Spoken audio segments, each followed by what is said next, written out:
Yeah, hey Adam, also happening there behind you on Capitol Hill, lawmakers are pushing forward, urging President Trump to resign, and they're talking about a possible impeachment as well. At the same time, people are also remembering that Capitol police officer who died responding to Wednesday's riots. Flags have been lowered to half staff at the U.S. Capitol for Officer Brian Sicknick. Capitol Police say the 12-year veteran of the force collapsed after a confrontation with violent rioters. Officers gathered at the Capitol last night, flashing their lights as a show of respect.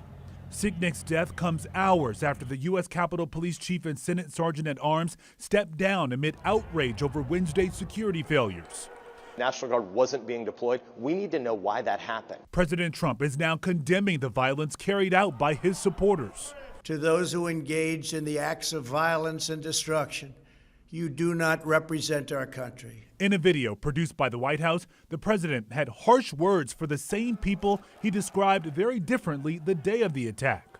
We love you. You're very special. This is urgent. This is emergency of the highest magnitude. House Speaker Nancy Pelosi and others are calling on the president's cabinet to invoke the 25th Amendment and remove President Trump from office, or else the House may begin impeachment proceedings. But Trump administration officials, they're pushing back.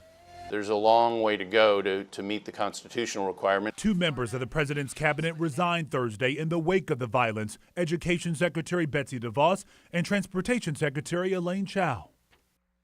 Hey, good morning. Now, CBS News has also learned President Trump and Vice President Pence they still aren't speaking. House Democrats say they could vote as soon as next week on impeachment proceedings, but they have very little time with the inauguration just 12 days away.